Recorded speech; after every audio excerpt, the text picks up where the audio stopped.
members of the Town Council. My name is Steve Bose. I'm the Interim Director of Adult Education here at Winthrop Maine, and I'm also the Adult Education Director at RSU 38 Marin. I'm here tonight to present the Adult Community Education budget. As you know, our program has had some difficulty over the past several years remaining within budget constraints. These overages have been in part due to our efforts to meet the growing educational needs of our surrounding communities and additional state requirements. I am here tonight, however, to present a budget plan that begins to correct this path.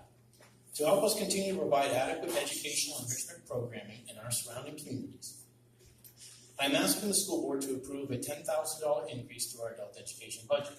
This would bring our total warrant article for local share contribution to $35,000.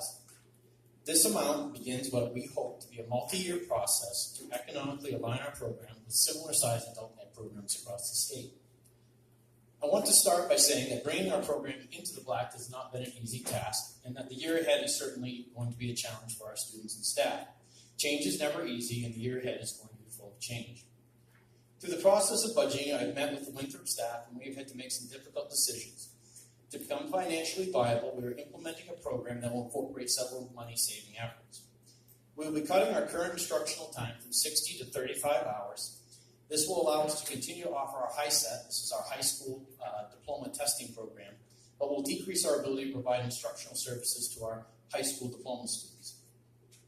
We will be decreasing our director position from 2.5 days per week to 2 days per week. Given our urgent need to expand our enrichment classes to help offset expenditures, this was a difficult decision but necessary given the monetary constraints. In reviewing the high price of printing and mailing costs, we have decided to eliminate our printed brochure. The printed brochure and advertising for classes will be replaced by our online portal, Facebook, email, and targeted mailing of flyers. To help offset the costs associated with these cuts, we will be looking to secure additional grant funds to support our program. For example, last week we submitted a request to expand our college transitions funding by $4,500. We remain hopeful that our college transition grant will be accepted and that we will also be able to secure additional supplemental funds to support the program.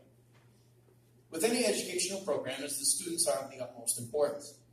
While we feel that our current monetary allotment will not meet the needs of all students, we feel that it will support the needs of a majority of our students. While this is far from an ideal situation, we understand the current state of the budget and our need to make our program financially viable and responsive. Winthrop and Monmouth have a great need for adult education, and the educational services we provide are critical to the health of our communities. As we look to the future of our program, we certainly hope that you continue to support our endeavors. Thank you for your time. Do you have any questions? Thanks, Stephen. I appreciate you being here. And as background, we know that this was a program that it was in a little bit of peril. We'd like to see that we've got a plan in place. At this point, Council will recognize that there's some additional information from the adult ed instructors that was at your place. That still illustrates some concerns with even the proposed budget, which is certainly better than nothing, but still cuts some vital programs, as Steve mentioned, including the diploma program, which a number of students take a look at. And recognizing that we're also not, we've been here for a few hours already, and we're going to be meeting again on the budget going forward as the school board.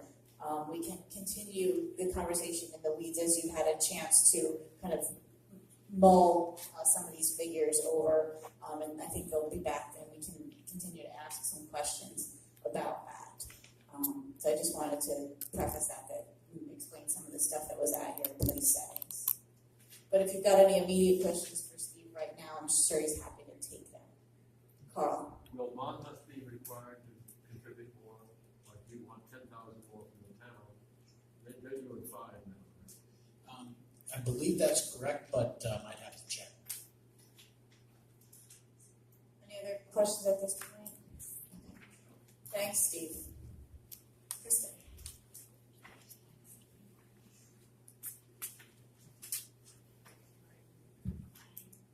Okay, so in summary, the budget we're submitting is a flat pre-K-12 and school nutrition budget. Aside from those uncontrollable increases, and in your packet, we have included a list of those uncontrollable increases, and you can see the total that is on there. It's like a very tiny box, tiny sheet with a tiny box on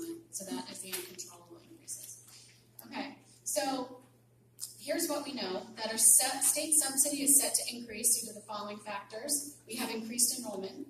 We have been approved by the state for 2 collaborative regional projects with Maranacook and Monmouth. That's what's been in the newspaper about those regionalized services that they are encouraging districts to take part in. We submitted and were approved on 2 of those, so we're getting more money in our subsidy because of that. We have an increased special education subsidy, as well as an increase in funding for our free and reduced lunch population. So that doesn't mean that our percentage has gone up, it just means what the state is giving to us for that population has increased, the formula has increased. So taking this increased subsidy, our anticipated revenues and our expenditure articles, the amount of the local share funds will remain the same as last year when the uncontrollables are removed. Usually we give you those the colored sheets, which is the quick reference budget summaries, because those articles haven't been voted on. We are not providing that for you tonight. When those articles are voted on, then we will get those for you with the authorized amounts. So again, as an advocate for the school district, this is not an adequate budget to fulfill our needs. Facility and maintenance has once again been deferred. Our school remedial personnel has been cut back. Appropriate accommodation for our mentally unstable youth and increasing health needs are not covered. Our teachers are the poorest paid in the area, and our extracurricular activities have been curtailed. These are just a few of the items sacrificed to maintain a flat budget. Our teachers, our staff, and administrators continue to go above and beyond, delivering exceptional services for our students with the extremely limited resources. We have included our test scores from last year, which reflect this exceptional job. However, continuing to operate on this budget has begun to expose weaknesses, and it will only get worse if funding does not increase. Our administrators have unfunded educational needs to return to the budget if additional funding is received. I've also included in your packet a snapshot of our current expenditure budget. As you can see, the district has very little money left in our current operating budget. I believe we still have 6 warrants left to pay based on that the sheet that you have. We currently have 4 warrant articles left to pay. There's been a spending freeze in force since December, resulting in supplies not being purchased for our classrooms, directly affecting our students. As a $10,900,000 budget is not adequate for our current operations, nor it will be for 2018-19. This is a lot of information to absorb. If any additional questions arise over the course of this week, please email or call Lisa or Gary. On that yellow sheet of paper, we've given you their contact information extensions. And I think that is everything. So thank you so much for your questions and for listening to our presentation. Well, thank you. One, it was great to have all these school board members and administrators come and present different sections. Really enjoyed that. There are a couple things that I think will help us wrap our heads around some of the overall larger financing issues, especially given our understanding of what the state subsidy was from the current budget year, which was originally slated to be one number, and then apparently there was a budgeting error in Augusta, and we weren't getting that full. No, not on you. From the state level, from like the 277 that originally thought we were getting to a lesser number, and I'm not sure where that's at. But we need to talk through how we're going to account for that, either through debt service, surplus, those sorts of issues for the budget currently and going forward.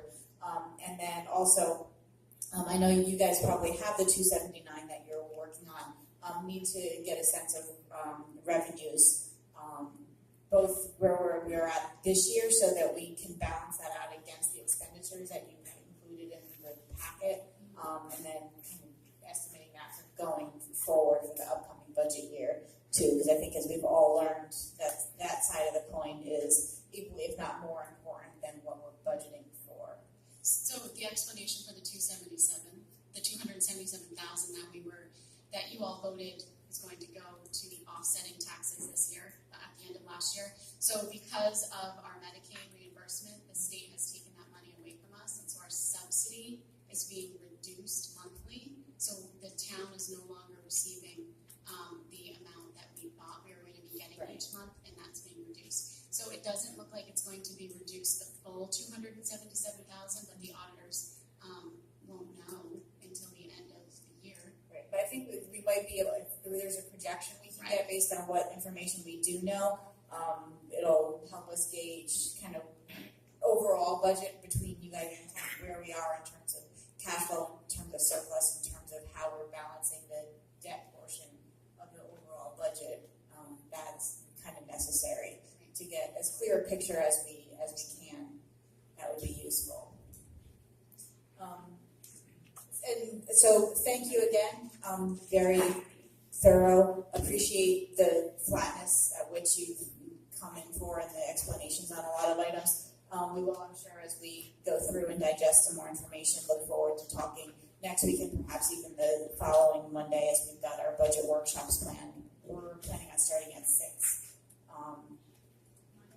on both the subsequent Mondays. And hopefully we'll be wrapped up with school, with municipal issues. But then as a note to council too, on the municipal side of the budget, if you've got questions on any department, please let Ryan know ASAP so he knows to have those department heads come to the meeting or get that information ahead of time for the next Monday's